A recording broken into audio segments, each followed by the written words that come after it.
Comment allez-vous? Bonjour, bonjour.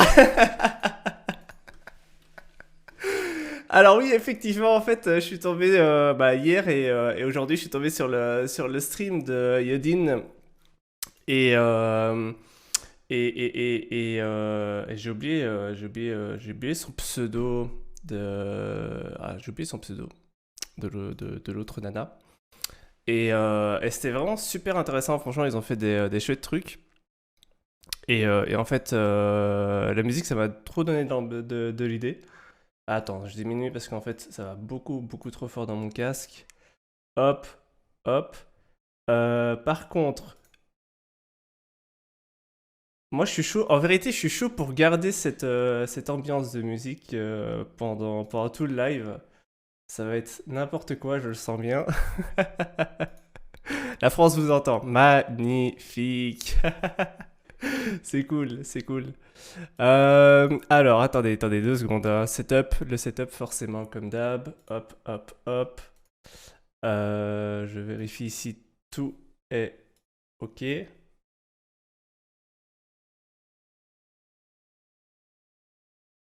C'est une horreur cette chanson. Ah oui, je tiendrai pas. À mon avis, je vais pas pouvoir tenir plus d'une heure. Salut Poco. Ouais, ouais, ouais. Alors aujourd'hui, comme j'ai mis dans le titre, on va revenir sur globalement qu'est-ce qui s'est passé cette semaine. Kathleen, merci. Merci, Kathleen. Ouais, c'est ça. J'avais un trou de mémoire. En fait, je sais pas pourquoi, mais dans ma tête, je confonds Kathleen et Chromette, qui sont totalement deux streameuses totalement différentes, bien entendu, mais je sais pas pourquoi dans ma tête. Voilà, il y a des moments comme ça. C'est que tu es, tu es pas dans l'ambiance, récupère un rhum et c'est parti.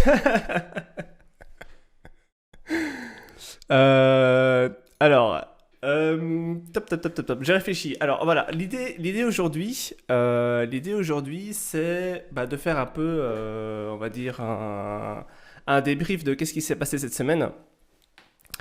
Le CTF t'a fait gagner de la barbe. Et le pire, c'est que je me suis rasé pendant.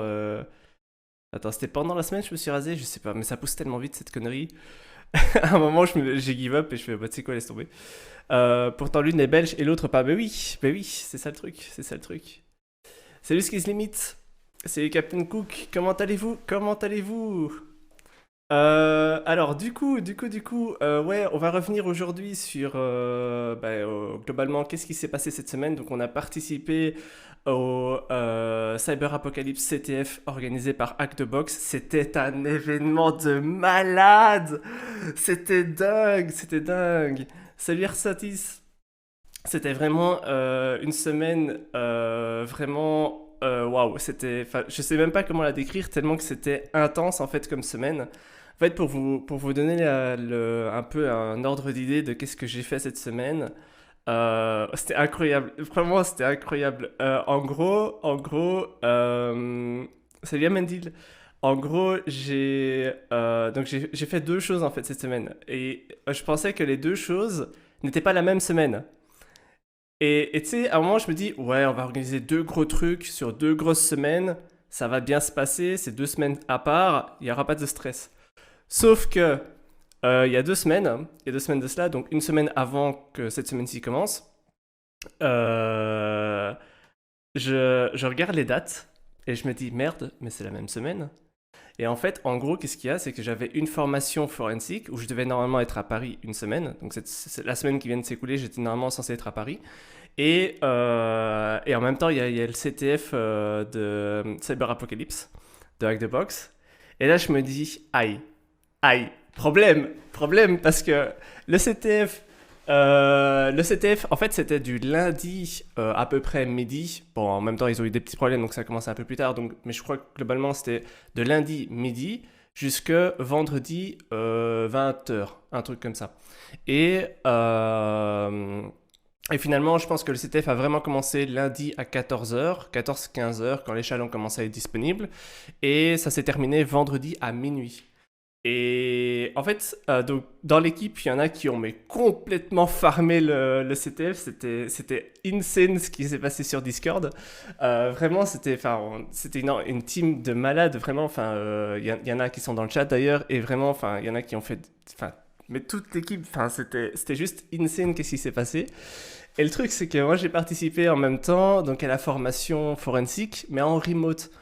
Du coup, en journée de 9h à 18h, parfois 18h30, c'était la formation non-stop.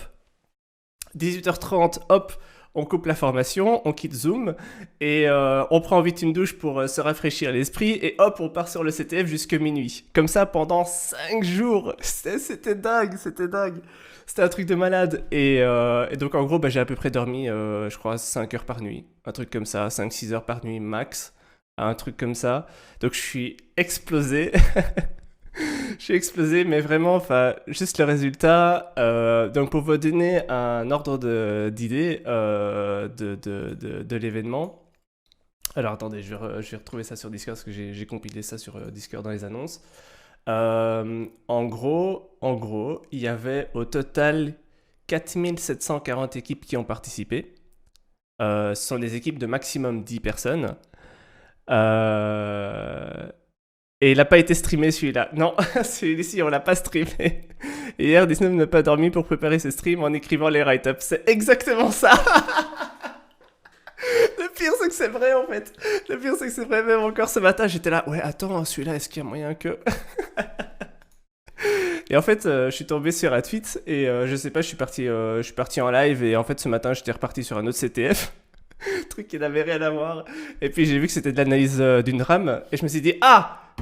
Oh, je vais pouvoir combler ma frustration parce que bah, du coup, moi j'ai focus forcément sur le CTF de Hack the Box, j'ai focus sur les châles de forensique, mais il y en avait 5, il y avait que entre guillemets 5 châles de forensique, alors qu'à côté, t'avais genre, moi j'exagère, mais t'avais genre 50 châles de web et 50 châles en crypto.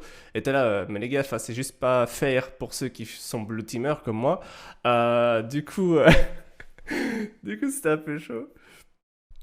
Et donc, pour en revenir un peu à la description de l'événement, donc c'était un événement qui durait une semaine, donc pendant 5 jours. Il y avait 4740 équipes qui ont participé, pour un total de, tenez-vous bien, 9884 joueurs. Donc il y avait pratiquement 10 000 joueurs qui se sont inscrits au CTF, c'est genre énorme. C'est la première fois de ma vie que je participe à un événement d'une telle ampleur en fait, et je pense que bah, c'est le cas de toute équipe. Et donc, dans les 4740 équipes qui ont participé, il y en a à peu près 2735, d'après CTF Time, qui ont scoré au minimum un challenge. Donc, on peut les considérer comme ayant réellement participé. C'est parce que c'est souvent. Et du coup, oui, voilà, comme dit Rask. Et du coup, on est arrivé sur les 2735 équipes, on est arrivé 59e. C'était dingue, c'était dingue, c'était un truc de malade. Franchement, c'était un truc de ouf. Enfin, je sais pas si vous imaginez. Ah, en fait, j'ai un truc dans l'œil depuis tout à l'heure, ça me. Ah, voilà, je vois qu'à moitié en fait. Merci Thierry pour ton follow, bienvenue à toi. Ça ira mieux si je réactive le son. Hop, voilà, comme ça on entendra bien les notifs. Là, j'ai passé 6 heures sur un châle, je viens de lire le write-up, j'ai toujours pas compris. Mais alors, ça c'est l'autre truc, c'est l'émotion, c'est trop l'émotion. Mais ça c'est l'autre truc, moi c'est un truc enfin, c'est exceptionnel ce qui s'est passé. Enfin, je sais pas si vous imaginez, à la base, véridique, hein, à la base, ils annoncent le CTF comme étant entry, voire intermédiaire level. Mais genre, quand tu dis entry intermédiaire level, tu te dis, bon, si j'ai déjà fait un châle ou un CTF ou n'importe quoi dans ma vie, ça va, je vais pouvoir en faire un. Putain, mais les châles de une étoile, c'était la merde. C'était le bordel. C'était n'importe quoi, les châles. C'était des trucs kilométriques. Tu dois faire 50 étapes pour réussir et trouver le flag. C'était what the fuck. C'était what the fuck, le truc. En vérité, c'était insane. Je vais vous montrer, Donc là, on va passer en revue tous les châles de forensic. Vous allez halluciner, hein. Je vais vous montrer et salut Nacor, je vais vous montrer donc les châles forensic une étoile. Donc easy, easy, hein, easy. Je vais vous montrer les châles une étoile, vous allez halluciner. Et salut Doom, merci pour ton follow, bienvenue à toi. Je vous jure, ça va être exceptionnel, hein. Perso, je ne me rends pas compte, mais en fait, mieux que UMass, mais c'est mon deuxième CTF. Alors clairement, on a fait clairement mieux que UMass, clairement. Et salut Dagor, merci pour ton follow, bienvenue à toi. Et les châles hardware en brute force. Oui, c'est mon troisième mois. Ben ouais, ouais, mais clairement, et franchement, enfin, alors j'ai tellement de choses à dire, mais alors en vrai, c'était plutôt easy, du moins en pawn, ce que j'ai fait. Alors Poco, je sais pas du tout, franchement, j'en sais rien du tout. Alors moi, j'ai pas fait les pawns, en tout cas. Je me suis focus sur les forensics, et même si on a fait tous les forensics, il y en a pour moi qui étaient vraiment pas compliqués. Mais clairement, c'est pas du entry level, hein. Vraiment, en vérité, c'est pas du entry level. En fait, c'est beaucoup de. Il faut suivre le cours de l'eau. Vraiment, c'est ça. Tu suis le cours de l'eau, mais il faut trouver vraiment des idées de ah ouais, il faut chercher ça, il faut faire tel truc. Mais c'est chaque fois, tu as des petits trigger points dans le chal qui fait que si tu n'as pas le trigger point, en fait, tu fais pas la suite du chal. Et c'est ça qui est vraiment qui rend le chal plus compliqué, je trouve. L'entry level a changé, mec. C'est du entry level de CTF. CTF, c'est toujours un minimum challenging. C'est vrai, c'est vrai. Bah oui, oui, non, bah c'est vrai, c'est vrai, c'est vrai, c'est vrai. Et donc, alors, je voudrais, franchement, en tout premier lieu, j'ai du B64 en crypto, ça va. Alors, je voudrais franchement, en tout premier lieu, remercier toute l'équipe pour avoir participé à ce CTF ensemble. Franchement, enfin, alors je sais pas pour vous, mais pour moi, c'était un événement de malade. Enfin, rien que le fait d'arriver 59e, les fous rires. Alors, c'est ça pour moi la frustration de ne pas pouvoir avoir pu partager toute cette hype avec la communauté. Parce que forcément, ben, vous vous souvenez, la dernière fois avec l'histoire de Yuma CTF, bon, voilà, on a vu comment ça s'est terminé. Je me suis dit, bon, cette fois-ci, on va peut-être pas refaire la même chose, hein, quand même. Donc, du coup, on va éviter le live. Mais en vérité, j'aimerais bien. Je vais continuer à réfléchir comment est-ce qu'on pourrait faire quand même un genre de live CTF, mais sans être contre les règles du CTF. Donc, c'est-à-dire pas montrer les châles, pas parler de la résolution des châles ni les flags en live. Ça demande une grosse organisation technique derrière. Donc, j'ai réfléchi à comment faire ça, mais vraiment, c'est l'idée. C'est vraiment l'idée. Donc, ouais, franchement, je voudrais vraiment remercier bah, toute l'équipe pour ce CTF.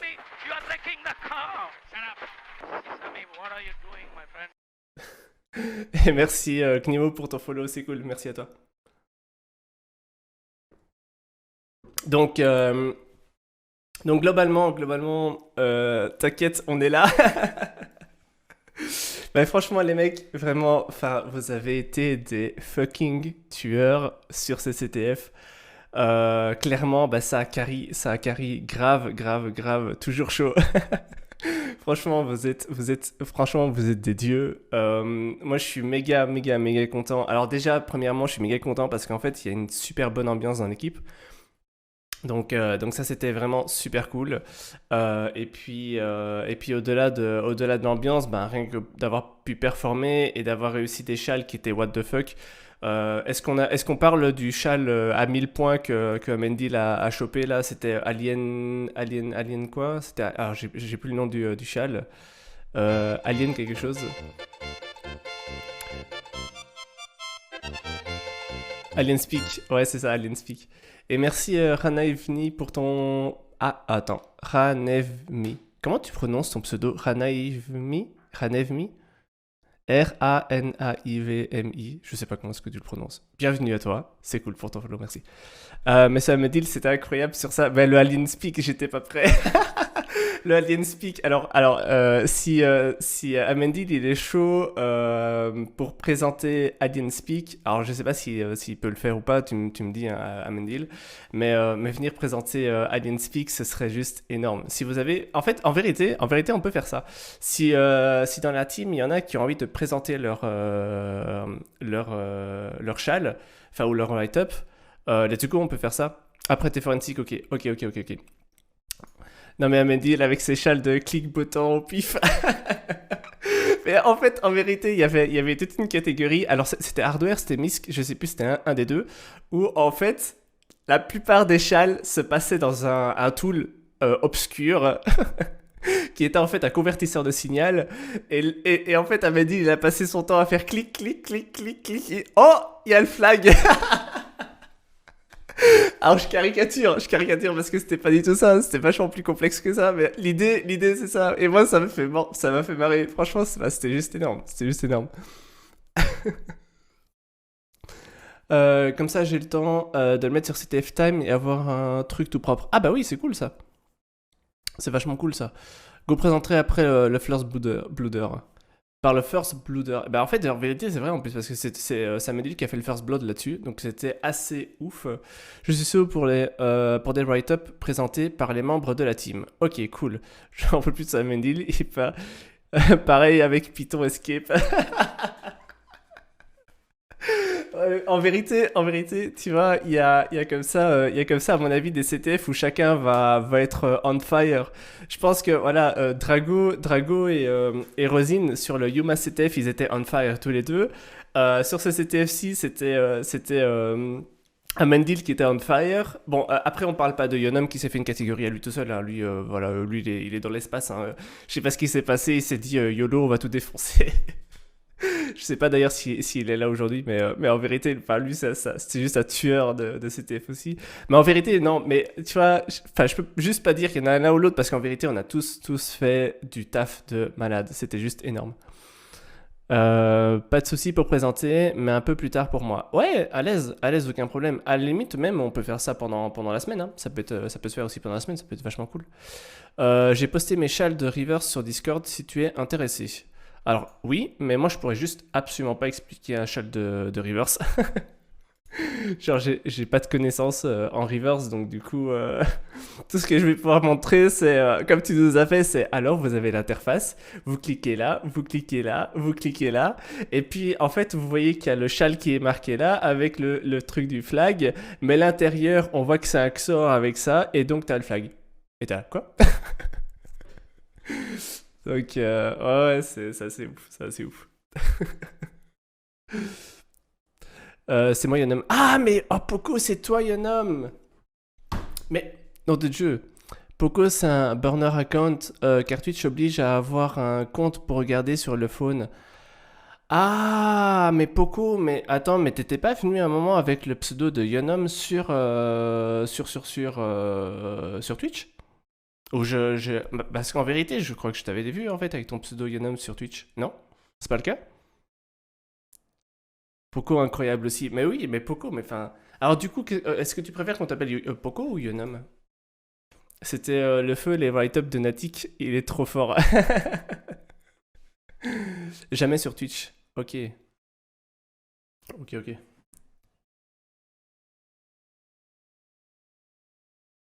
Yonom. Ok, Apak. Bah ouais, Yonom, let's go. Let's go. Euh, ce que je vous propose, c'est bah, let's go, on va direct sur le premier châle. Est-ce qu'on sait encore accéder? Alors juste, je vais vérifier si on peut encore accéder. Alors attendez, je reprends ma Kali qui doit être quelque part. Ma Kali, elle est shutdown carrément. Ok, donc background up.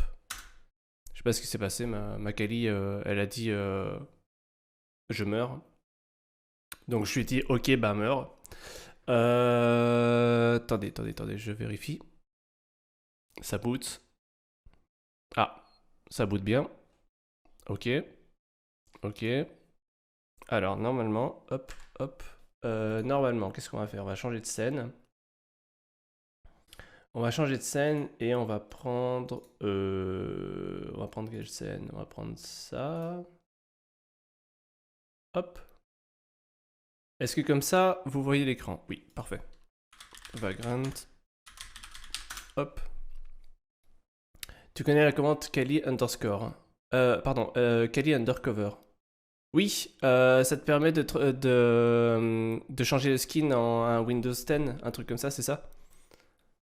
C'est, j'avais vu un truc comme ça. Je crois que c'est ça, c'est Kali undercover. Kit.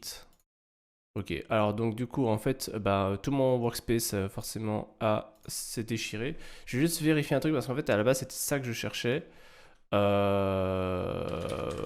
PowerShell.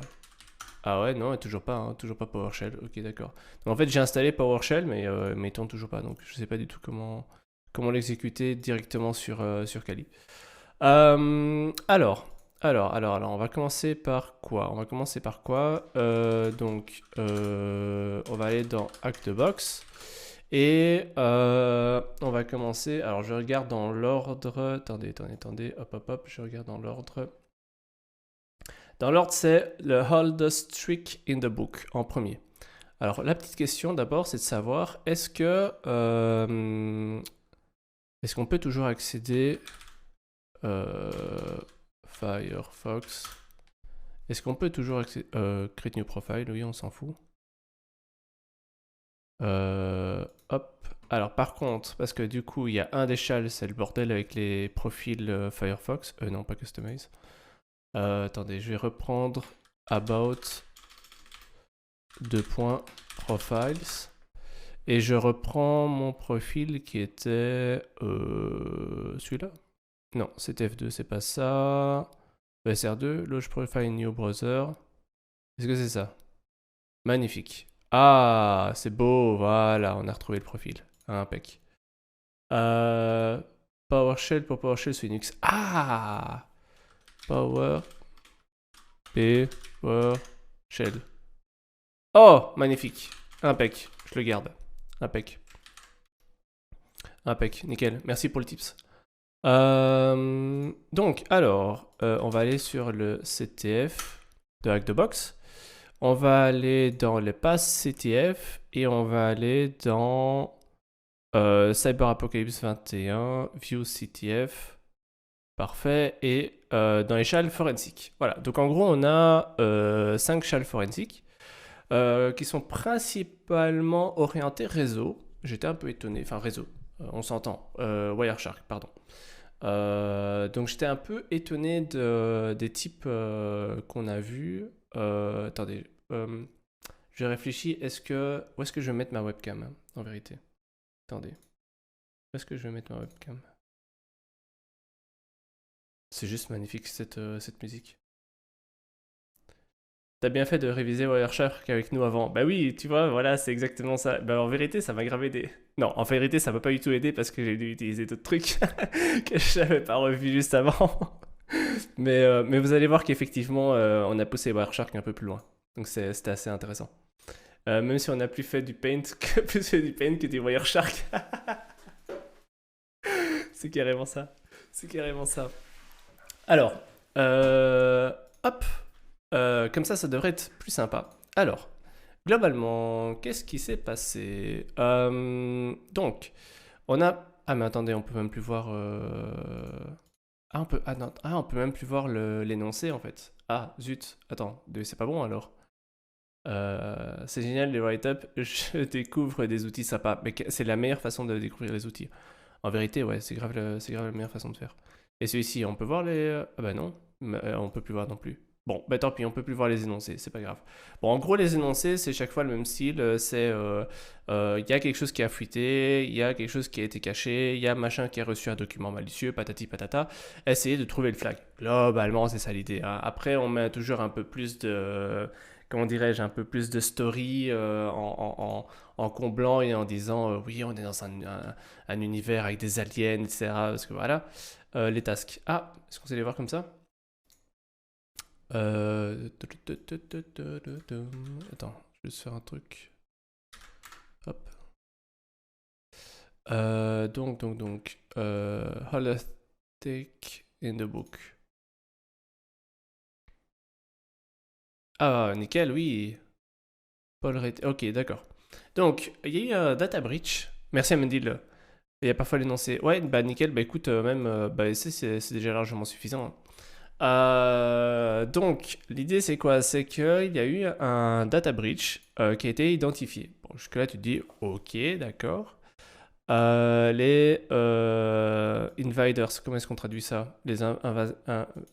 Ceux qui font une invasion. Je sais pas comment est-ce qu'on traduit les gens qui font des invasions.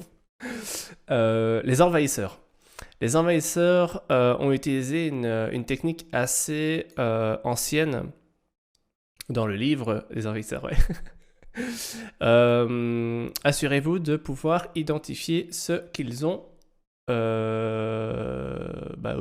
volé, tout simplement. Du coup, on arrive, donc c'est des hold streak. On arrive et qu'est-ce qu'on a? On a, je vous spoil plein de trucs, mais globalement, on a un pcap. Donc on a un pcap qui est holdertrick.pcap. Donc qu'est-ce que je fais? Quand on a un pcap, la première chose à faire, c'est de l'ouvrir avec Wireshark. Donc j'ai mon holdstreak qui doit être quelque part ici, voilà. Je l'ouvre et qu'est-ce que je vois? Alors, première chose, je vois qu'il y a beaucoup de paquets. En général, la première chose que je fais, je passe un peu en revue comme ça. Je vois qu'il y a beaucoup d'ICMP, étonnamment. Beaucoup d'ICMP. Et je vérifie ça surtout via le protocole hiérarchie qui me donne vraiment une très bonne idée statistique de qu'est-ce qui a été échangé dans le pcap. Et donc, si on regarde comme ça en haut niveau, on a au total 100% de frames. Et dans les 100% de frames, on a 44% qui est du IPv6. Il y a 55% qui est du IPv4. Et il y a 0,1% d'ARP.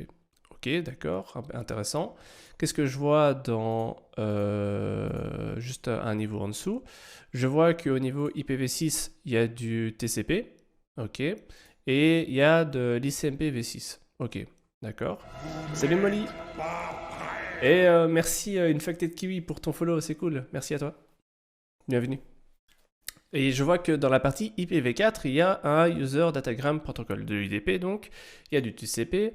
Et étonnamment, ce que je vois, c'est qu'il y a du Internet, donc il y a de l'ICMP, donc Internet Control Message Protocol, qui est à 54%. Ce qui est genre huge, c'est vraiment huge quoi, ça représente à peu près 54% de trafic complet. Et merci Axel pour ton follow, c'est cool, bienvenue à toi. Donc en général, quand on voit ce genre de choses, là on se dit, ok, ça pue, ça c'est pas bon. Donc qu'est-ce que je fais? Je fais clic droit, Apply as Filter Selected. Ok, je ferme ça. Et je vois énormément de request reply. Ok. À la limite, si c'était juste un ping de base, tu sais, quelqu'un qui fait un ping-t, à la limite, c'est pas un problème. Mais la différence, c'est que ce que vous voyez ici, oui, bon, ici, forcément, j'ai pris les bonnes statistiques, mais ce que vous voyez, en fait, c'est la taille des paquets. Et la taille des paquets, non, ça, c'est pas ça, c'est pour les pourcentages. Après, il faudrait voir les pourcentages bytes. Attendez, alors on va faire comme ça, hop, comme ça, vous voyez la différence. Protocole hiérarchie. Et on voit ici qu'on est quand même à 7,4% de la taille totale. On est à 64K. Mais en général, 64K en... attendez, c'est... Non, pas 64K. On est à 1 méga. On a 1 méga de données échangées sur ICMP. C'est genre impossible, on ne fait pas ce genre de choses. Donc si on retourne dans l'ICMP, qu'est-ce qu'on voit? Donc on va un peu décortiquer et on voit qu'il y a de la data. Ah, intéressant ça. C'est un grouping. Ah, c'est un très très grouping. Alors, concrètement, qu'est-ce qu'il faut savoir? C'est que le protocole ICMP permet d'envoyer un payload. Le payload, c'est le champ data qu'on voit ici. Mais par défaut, quand on fait un ping, il n'y a pas de data. C'est vraiment vide. C'est pour ça qu'un ping, c'est extrêmement lightweight. Donc en général, quand tu vois un truc suspicieux avec de la data, tu te dis ça pue l'exfiltration de données. Ça c'est sûr 100%, ça pue l'exfiltration de données. Donc on voit la requête, on voit des réponses, on voit de nouveau des requêtes, on voit de nouveau des réponses, et on voit que ainsi de suite, en fait, on passe systématiquement, il y a toujours de la data. Si on regarde dans la partie en dessous, ici, je vais vous le mettre comme ça, si on regarde dans la partie en dessous ici, donc cette partie-ci qui est la partie data, vous allez voir que systématiquement, en fait, il y a des informations qui sont intéressantes. Par exemple, ici, on commence à voir, tu vois, ni/ddons.js. Ok, on voit du texte, Ah, on voit PK. PK, si vous vous souvenez, c'est le header pour dire que c'est un zip, donc un PK zip. Donc il y a un zip qui a été extrait en ICMP. Donc le but c'est de récupérer ce zip. Ok, on continue, on voit fini, on voit du JSON. Bref, on voit plein de choses. On voit vraiment plein de choses. Alors là, je me suis dit, ok, il y a un truc qui pourrait être intéressant, c'est d'isoler uniquement les requêtes. Donc si on isole uniquement les requêtes, parce qu'en général, qu'est-ce qui se passe quand tu fais de l'exfiltration de données? En fait, tout ce qui est à l'intérieur du réseau va vers l'extérieur du réseau. Et éventuellement, le C2 où tu as envoyé ton payload va te répondre avec une autre information. Donc nous, ce qui nous intéresse, c'est savoir qu'est-ce qui a été extrait, parce que le C2 nous a répondu. Donc on va filtrer sur uniquement les requêtes. Donc je prends ici echo ping request, donc c'est le type 8. Je fais un apply as filter. Boom. Et là, j'ai toutes mes requêtes. Et là, en faisant toutes mes requêtes, j'ai la liste de tous mes bytes. Donc par exemple, un simple exemple, si je prends ici... Non, je vais pas le faire comme ça directement. Enfin oui, alors la première chose en général, ce que je fais, c'est que je copie la valeur, je la tape dans CyberChef. On va ouvrir un nouveau onglet pour CyberChef. Je la tape dans CyberChef et je commence à regarder un peu le truc. Ça, vous allez comprendre un peu l'idée. Donc je prends le deuxième. Ah là, je le fais à la main, mais vous allez voir que juste après, on va le faire automatiquement. Et merci MyBadax pour le follow, c'est cool. Bienvenue à toi. Hop. Je vais un peu diminuer la musique de mon côté. Niveau musique et tout, ça va, c'est pas trop fort. Et merci Irline pour ton follow, c'est cool, bienvenue à toi. Donc, je disais quoi, on retourne dans CyberChef, deuxième ligne, on a un truc comme ça, ok. Troisième ligne, on a un truc comme ça, copy, value, et ainsi de suite. En général, j'en fais 3, 4, 5, et je vois la gueule du truc. Hop, on recommence, value. Ça, c'est vraiment la façon dont je fais pour essayer de trouver une piste. Non, c'est bon, pas gênant la musique, impec, ça roule. Aujourd'hui, c'est une ambiance un peu suisse. Je me suis chauffé pour changer de musique. Mais si on tombe vraiment dans des playlists un peu à la con, je changerai. Faut pas déconner non plus. Donc là, je tombe sur un truc intéressant. C'est que, en gros, la première chose que j'ai essayé de faire, je me suis dit, ok, ça c'est de l'exa. Ça c'est de l'exa. Donc, qu'est-ce que je fais? Je prends un exemple from x, un truc comme ça. Et, oh, intéressant, je tombe sur ça. Je vois PK. Là, je me dis, attends, c'est bizarre quand même.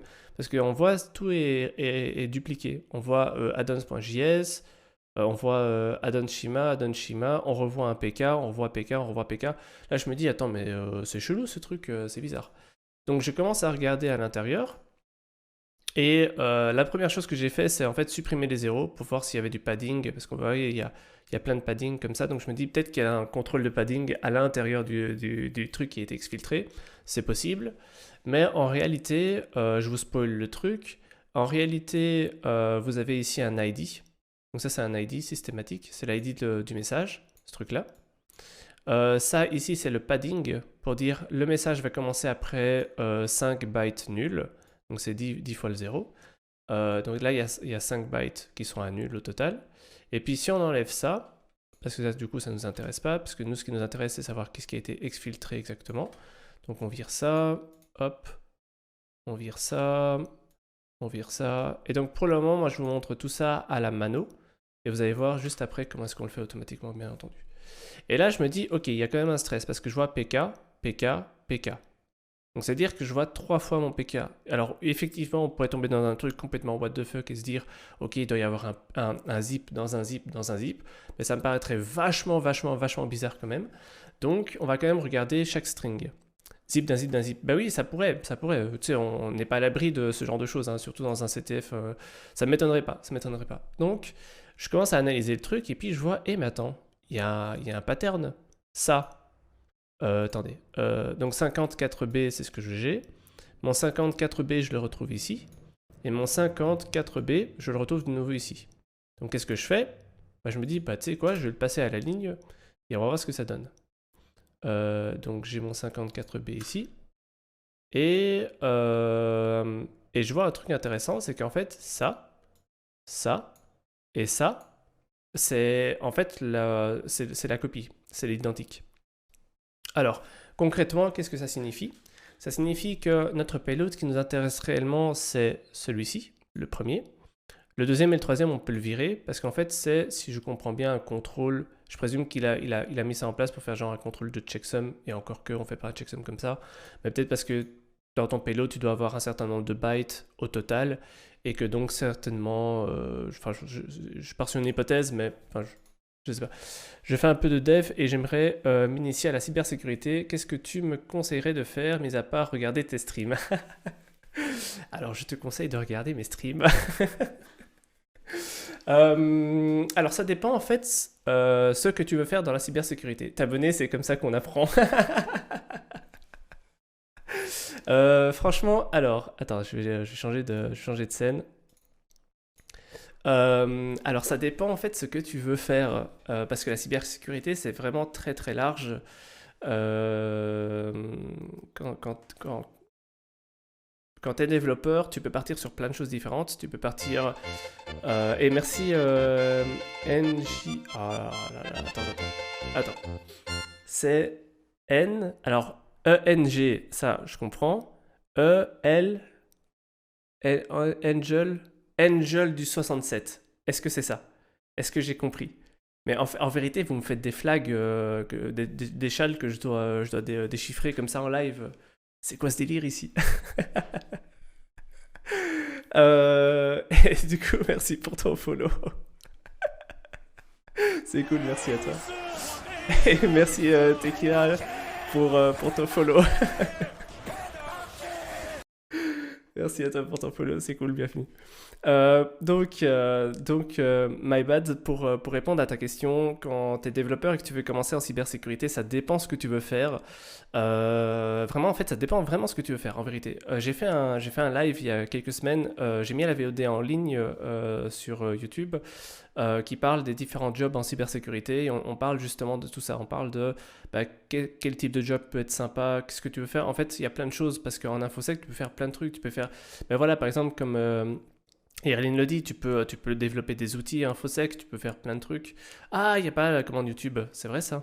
Est-ce qu'il y a la commande VOD? Il n'y a pas la commande VOD. Oh, tristesse. Attendez, je vais mettre ça dans ma to-do list. To-do list. Commande Twitch.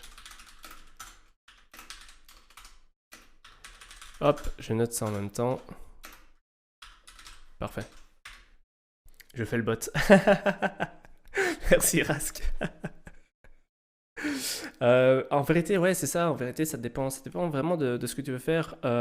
Si tu veux partir sur de offensive et que tu aimes bien Python, en fait, avec Python, tu pourras faire énormément de choses dans la partie offensive. Si tu veux faire du defensive, même chose. Tu peux faire de l'analyse, tu peux faire du threat intelligence. Il y a beaucoup de développement qui est nécessaire dans la partie threat intelligence. Si par exemple, tu veux faire de la partage d'informations, des IOC, des choses comme ça, il y a un projet qui s'appelle MISP, qui est vraiment un huge projet, je trouve, qui est vraiment très intéressant. Et on a besoin de gens qui sont super chauds pour faire du développement là-dessus. Donc voilà, ça peut être une piste.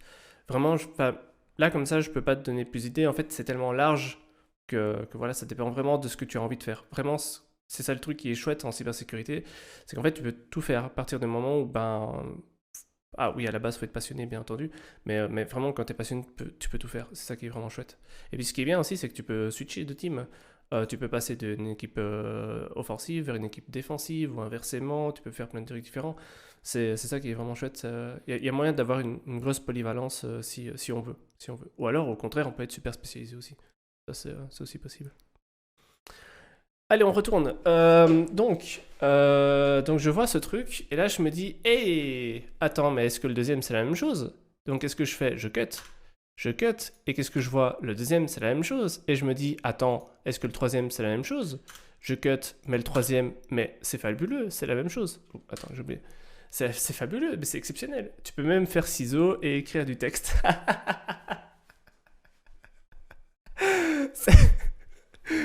Voilà, c'est aussi possible si tu veux une mort cérébrale, c'est le bon plan. Ok, merci pour vos infos, les gens. J'irai jeter un coup d'œil à ta chaîne. Ah bah c'est cool, impec. Et donc on continue, et en fait on se rend compte que systématiquement c'est la même chose partout. Donc qu'est-ce qu'on fait? On va cutter ça. Donc on cut ça, on vire ça, hop, on vire ça, on vire ça, on vire ça, et ça. Et on commence à avoir un truc intéressant, parce que là on a fini /addon.js, schéma, et on commence à avoir un truc. Donc là on commence à avoir un truc, c'est génial, franchement c'est cool. Donc là on se dit, ok, on tient le bon bout, on a un truc, Donc maintenant, étape suivante, qu'est-ce qu'il faut faire? C'est, en fait, tout simplement, décortiquer ça, extraire... Attendez, je reprends en même temps mon Discord, comme ça j'ai toutes les bonnes commandes qui vont bien. Hop, hop, hop. Donc j'ai tout ça, et en fait, maintenant comme on a tout ça, nous ce qui nous intéresse c'est d'extraire tout cela, donc ouais, il y en a beaucoup, hein. Donc on va extraire tout ça, et donc on va extraire toutes ces datas, donc tout le champ data de tout cela, on va cutter sur ce qui nous intéresse, et une fois qu'on a cuté sur ce qui nous intéresse, on va voir le résultat. Alors, comment est-ce qu'on fait ça? Donc comment est-ce qu'on fait ça? Il y a l'équivalent en fait de Wireshark en ligne de commande qui s'appelle tshark. Et si vous vous souvenez, en fait, c'était... Sammy, you are wrecking the car. Shut up. Sammy, what are you doing, my friend? Merci Annie Johnny pour ton follow, c'est cool. Bienvenue à toi. Alors, je sais que la dernière fois qu'on avait fait un live sur Wireshark, je vous avais dit ouais, et on va regarder TCP dump, et on va regarder Wireshark, Tshark, pardon, etc. Et finalement, en fait, on l'a juste pas fait. Donc, c'est la bonne occasion, de le faire. Alors, Tshark, qu'est-ce que c'est? Si on fait Tshark juste comme ça, là, il va nous dire ouais, capturer sur ETH0, blablabla. Est-ce qu'il y a moyen de faire un Tshark -help? Parfait. Et là, on a le helper de Tshark. Donc Tshark, c'est l'équivalent de Wireshark, mais en ligne de commande. Et vous allez comprendre que c'est vachement OP comme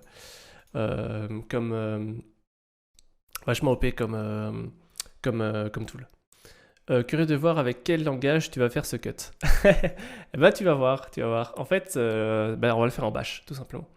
Donc, alors, je triche parce que j'ai les commandes sous la main, mais moi, ça m'a demandé un peu de recherche, mine de rien, pour savoir comment isoler patati patata, parce que je suis pas nécessairement un boss de Tshark à la base. Mais globalement, qu'est-ce qu'on a? Si on fait tshark-r holdstreak, ici, on a déjà tous les paquets. Donc ça, c'est déjà une première chose. Mais là, ici, on a les infos des paquets. Mais moi, ce qui m'intéresse, c'est déjà, première chose, on va filtrer. Donc, on va faire un filtre sur... Si vous vous souvenez, ici, on a icmp.type égale 8. Et bien, on va faire la même chose ici. Donc, on va faire icmp.type égale 8. Et là, ça me donne tous les paquets icmp. Ok, ça c'est cool. Merci Mika pour ton follow, c'est cool, bienvenue à toi. Donc là, ça me donne tous les paquets icmp. Et je me dis, mais attends, il y a un truc, parce que moi, ce que j'ai besoin, c'est pas le paquet en tant que tel, mais ce que j'ai besoin, c'est la data qui est derrière. Donc, il faut extraire cette data. Donc, qu'est-ce qu'on fait? On va faire un truc qui est, en fait, on va faire tfields pour dire je veux extraire data, donc le champ data. Et là, qu'est-ce qui se passe? J'ai toutes mes datas. Ah, là, ça devient très intéressant parce que là, j'ai toutes mes datas. Mais, parce qu'il y a un mais, forcément. Le mais, c'est que maintenant, il faut cut tout ça. Donc, en fait, j'ai fait le calcul. Il y a au total 17 caractères ici à cutter. Donc, il y a les 7 caractères, donc 2, 4, 6 et les 10 qui sont ici. Et alors, à partir du 17e caractère, on garde toute la fin. Donc, si on fait ça, on fait un cut, -c 17 jusqu'à la fin. Le tiret veut dire jusqu'à la fin. Et là, qu'est-ce qu'on a? On a cuté les 16 premiers caractères. Ok, on continue. On refait un cut. Parce qu'on a vu que dans CyberChef, en vérité, ce qui m'intéresse, si je sélectionne ça, j'ai au total 32 caractères. J'ai 32 caractères. Donc, hop, je retourne ici et je fais C, tout jusqu'à 32. Donc, je prends tout le début. Donc, au lieu de faire toute la fin, je prends tout le début jusqu'à 32 caractères. Et là, j'ai ça et automatiquement, j'ai ce truc-là. Donc là, j'ai tout mon contenu de mon payload. Ça, c'est génial. Donc là, on a super bien avancé et on a déjà un truc super intéressant. De là, qu'est-ce qui se passe? Alors, j'ai essayé plusieurs choses. J'ai essayé, tu sais, en gros LOL, j'ai fait lol.bin, je me suis dit, ouais, ça va passer en faisant ça. Pas du tout. Si on fait un file de lol.bin, c'est du ASCII text, donc c'est pas du tout interprété. Et si je fais un head, par exemple, de lol.bin, en fait, j'ai juste mon texte comme ça. C'est du texte, en fait. Il a pas interprété comme méthode de l'hexadécimal. Donc, ce que j'ai besoin de faire, c'est de convertir l'hexadécimal en binaire. Donc, pour ça, qu'est-ce que je dois faire? Je vais passer par un petit outil qui s'appelle XXD, qui va me permettre de convertir du plain text vers du binaire. Après, vous pouvez regarder le man page de XXD, hein, donc on peut le faire. Donc si on fait man de XXD pour voir ce qu'il fait, on regarde un peu en dessous, et on a le "-p" qui est du plain, donc le output in PostScript continuous xdump style, donc c'est du plain text xdump, hein, c'est ce qu'on a ici. Et le "-r, c'est un reverse, ça veut dire qu'on va reverser le xdump en binaire, c'est ce qu'on a besoin de faire. Donc si maintenant on fait ça, juste ça, vous voyez que là maintenant il a interprété l'hexadécimal et c'est devenu du binaire. Et là ça devient très intéressant parce que dès qu'on a le binaire, qu'est-ce qu'on peut faire? On peut faire cette fois-ci la redirection vers potato.bin et on a le binaire. Et si maintenant, alors, j'y ai pensé, il va le faire en bash. Bah oui, c'est quand même le plus simple. Comment tu as réussi à conclure que potentiellement ces données, c'était quelque chose à convertir en binaire? Alors en fait, c'est parce que c'est de l'hexadécimal. Donc ici c'est de l'hexadécimal, tu vois. Et si je fais from x, il va l'interpréter. Et quand il l'interprète, ça donne ceci en ASCII. Mais le truc, c'est que, en fait, pour que ton fichier puisse être utilisable, donc que ce soit un vrai zip par exemple, il doit être écrit en dur sur le file system en binaire. C'est une conversion en fait. Sur Wireshark, tu vois déjà dans la data que c'est de l'ex. C'est vrai? J'ai pas regardé. Comment est-ce que tu vois dans la data que c'est déjà de l'ex? Après, fallait savoir que PK était du zip. Là, je savais pas. Ben oui, voilà, c'est ça en fait. En fait, ce qui est intéressant, et c'est ça qui est pour moi la plus grosse difficulté dans ce genre de shell, en fait, ce que vous auriez pu déjà voir, c'est par exemple, tu vois ici cette redondance. Donc, tu avais la redondance, je vous ai montré. En fait, tu peux commencer par une des choses à faire quand vous savez pas trop de quel fichier il s'agit, même si par exemple, vous voyez, bon, ici on voit CPK, hein, mais si vous le savez pas, en fait, chaque fichier, pour qu'il soit comment dirais-je, compris par le système, il a un header. Systématiquement, chaque type de fichier a un header. Un exe, ce sera un PE. Un PDF, ce sera un pourcentage PDF, etc. Tu auras PNG, tu auras le header pour le PNG, pour le JPEG. PK sont les initiales du créateur de zip. Oh, Amendil, merci, je ne savais pas ça. Ça vient de là alors?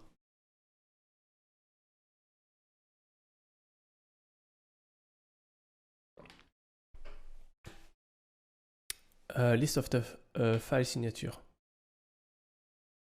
J'ai lu le write-up de Bucket, je suis choqué. Bucket, c'était quel truc? J'ai pas checké ce shell là, donc du coup je sais pas trop. Donc on lit le man page, ok, parfait, et donc on a notre binaire. Alors du coup ici je l'ai redirigé vers potato.bin, et si maintenant je fais un file de potato.bin, on voit que c'est un zip file. Alors que si je fais un file de lol.bin, on voit que c'est un ASCII text. Et là, une fois que j'ai mon potato.bin, là je me dis, ok, j'ai un zip file, ça c'est intéressant. Donc je fais unzip de potato. Et bon, dans ce cas-ci, j'ai déjà, attendez, je vais faire rm-rf fini. Hop, hop. Et là, je vois que effectivement, il m'a extrait mon potato, il me l'a extrait dans un dossier qui s'appelle fini, avec tout ça à l'intérieur. Alors, forcément, j'ai dû commencer à chercher, comprendre qu'est-ce que c'est, analyser. Et en fait, ce qui est intéressant, c'est que j'ai regardé les JSON. Les points DB, c'est du SQLite. Donc, par exemple, on peut sortir avec SQLite. Hein. Donc, SQLite. Hop, je fais Open Database.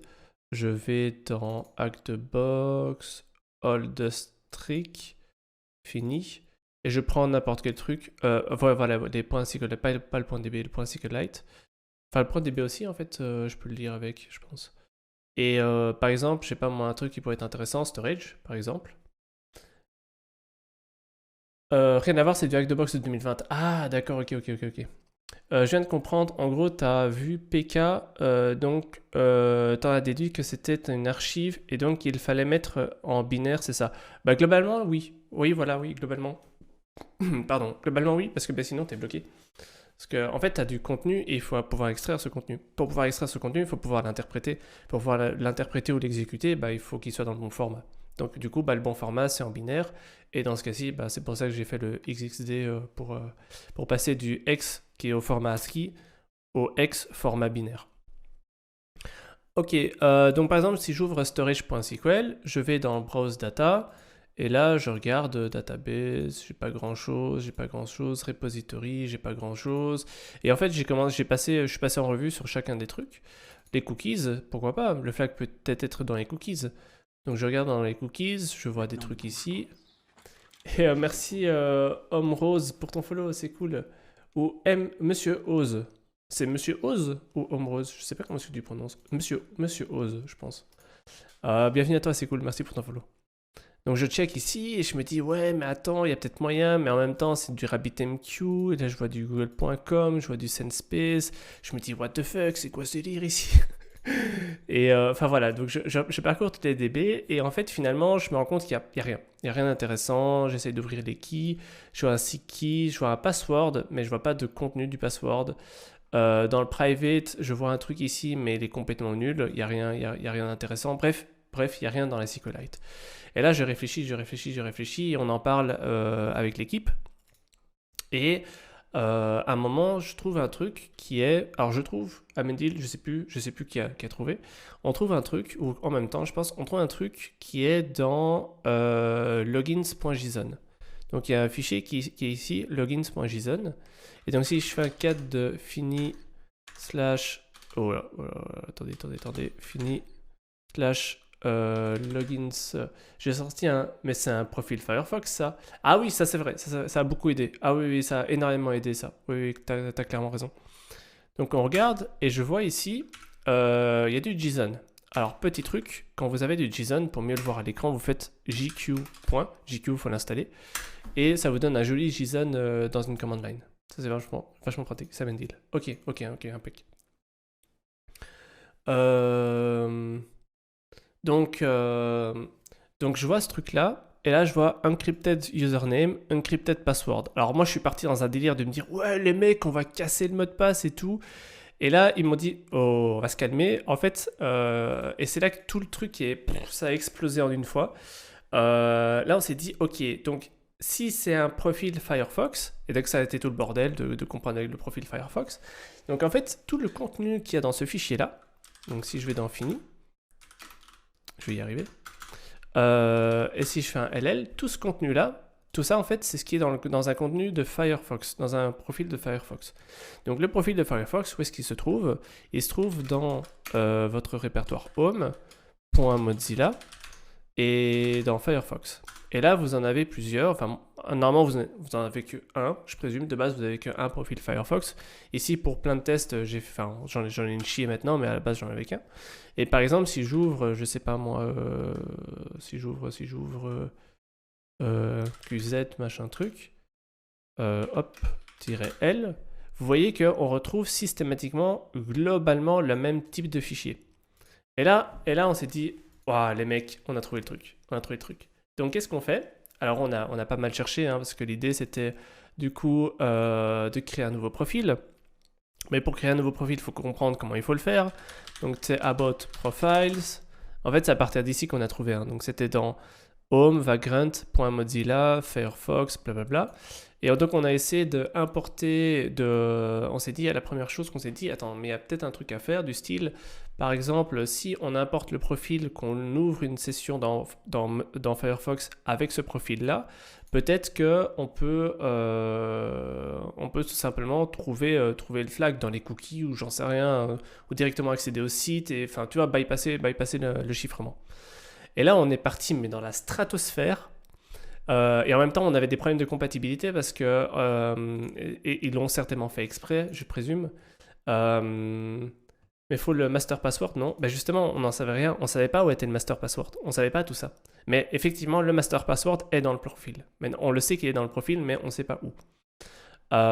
Donc certainement que si vous checkez d'autres write-up, ils vont vous dire oui, mais en fait le master password il est là et hop tu déchiffres comme ça. Nous on n'a pas trop trouvé ça, on a trouvé une autre technique et donc on s'est dit bah YOLO ça marche, on a le flag, on fait comme ça, on valide. Donc on a créé je vous fais en résumé, on a créé un profil. On a copié le contenu de notre document complet dans le profil. Et en fait, on n'a pas du tout été dans Firefox pour réouvrir un nouveau profil parce que ça marchait pas. En fait, Firefox crachait tout simplement. Donc, qu'est-ce qu'on s'est dit? On s'est dit, ok, bah tu sais quoi? J'ai trouvé un tool sur GitHub qui s'appelle Firefox Decrypt. Et en gros, ben, on a fait Firefox Decrypt, c'est quoi? C'est un simple script Python. Alors, on pourrait analyser le script Python si vous voulez, mais bon, on a pas mal de trucs à faire aujourd'hui, donc je pense qu'on pourrait faire ça une autre fois. Et là, en fait, j'ai simplement fait un Python Firefox Decrypt. Et là, il me demande, ok, quel profil tu veux utiliser? Moi, j'ai un profil qui s'appelle CTF ou CTF2, parce que j'ai fait plusieurs essais, ou même peut-être tous les autres d'ailleurs. Donc si je prends CTF2, je fais 6, Enter. Et là, automatiquement, il m'a dit, oui, j'ai trouvé le site qui est RabbitMQ, avec le username qui est FrankB, et le mot de passe, le mot de passe qui est le flag, il est ici. Et là, j'étais là, mais what the fucking fuck, les mecs, c'est quoi ce délire ici? Parce que, alors attendez, je vous rappelle une chose. Attendez, franchement, enfin, faut que vous compreniez, hein, on parle d'un challenge à 1 étoile, hein, c'était easy, hein. Et quand tu vois déjà tout le truc, là tu te dis mais what the fuck, c'est quoi ce challenge? Et là on s'est dit mais ok, pour la suite ça va être un beau bordel. donc voilà, c'était le premier chal qui était assez chaud. Donc voilà. Est-ce qu'il y en a qui ont des questions par rapport à ce chal? Alors j'imagine que dans le tas, il doit y en avoir des qui sont derrière leur écran en train de dire mais what the fuck, c'était quoi ce challenge? J'aurais jamais réussi DLPK et savoir que c'est un profil Firefox, what the fuck. Oui, mais c'était insane. Prochain, 1 étoile avec Amendil et le prototype. Le ad prototype pollution, mais c'était... Mais je vous dis, les 1 étoile, c'était pas du 1 étoile, mec. C'était insane. C'était complètement insane. Et attends, vous avez pas vu la suite. Je vous jure, vous avez pas vu la suite.